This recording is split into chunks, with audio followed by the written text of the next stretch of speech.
గరుడారూఢ విష్ణోస్తు సేవామోక్ష ఫలప్రద ఉత్తరద్వారమాచీనం తటస్థం వెంకటనాయకం యపశ్యతి సభక్తాదు యాతి వై పరమాంగతిం.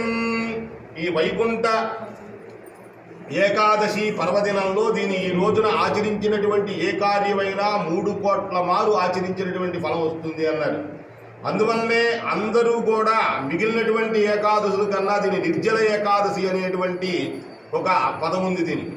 అంటే జలాన్ని కూడా తీసుకోకుండా చేసేటువంటి ఏకాదశి.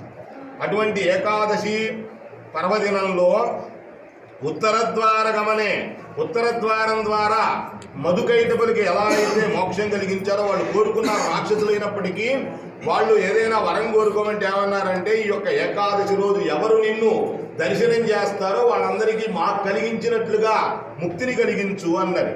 అందువల్ల జన్మరాహిత్యమమలం ప్రాప్నోతి సునివిచ్చితం. జన్మరాహిత్యం అనేటువంటిది కలిగేటువంటి ఏకాదశి.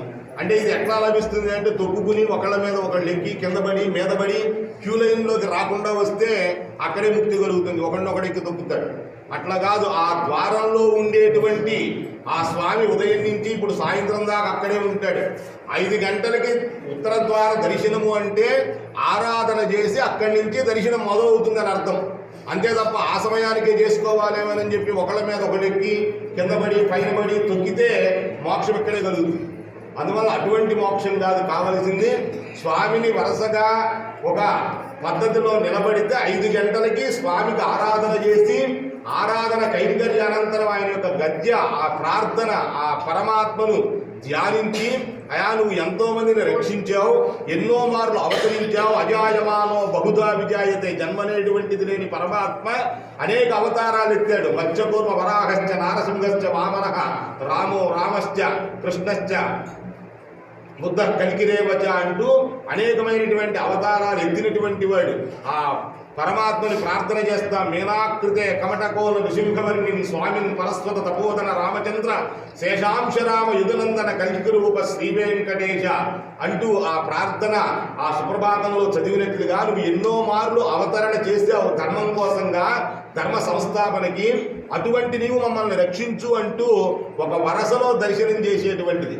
అది బయట నిలబడి ఆ సమయానికి చూసి అక్కడి నుంచి ఉత్తర ద్వారంగా లోపలికి రావటం. దానికోసం ఆ యొక్క దర్శనం అక్కడి నుంచి మనకి సాయంత్రం దాకా ఉత్తర ద్వారంలోనే జరుగుతుంది. అటువంటి దర్శనంలో ఉత్తర ద్వారం ఆసీనం గగస్థం వెంకటనాయకం, ఉత్తర ద్వారంలో ఆసీనుడైనటువంటి వెంకటరమణమూర్తిని ఎవరు దర్శిస్తారో అటువంటి వాళ్ళకి పశ్యతి సభక్తారు, ఆ భక్తులందరికీ కూడా ఒక్కసారి చూసినంత మాత్రం చేత తిరుమలలో నిమిషే నృణామంటారు. ఒక్క క్షణం చూస్తే చాలన్నారు. కృతయుగంలో కొన్ని సంవత్సరాలు జపం చేసినటువంటి ఫలితం, త్రేతాయుగంలో ఆరాధన చేసినటువంటి ఫలితం, కలియుగంలో ఒక్క క్షణమాత్ర దర్శనం చేత కలిగించేటువంటి పరమాత్మ. అటువంటి వాడు సభక్తాదు, ఆయన భక్తులందరికీ కూడా యాతివై పరమాంగతి, ఏం కావాలో దాన్నంతటి కూడా ఇచ్చేటువంటి వాడు. అటువంటి పరమాత్మని ఈ రోజున ప్రార్థన చేసి ఆరాధన చేసి అటువంటి పరమాత్మకి దిక్వే కీర్తయ కేశవం మురరిపుం చేతోభజ శ్రీధరం, ఈ యొక్క అవకాశం ఉన్నందుకు అందరం కూడా ఆలయాలకు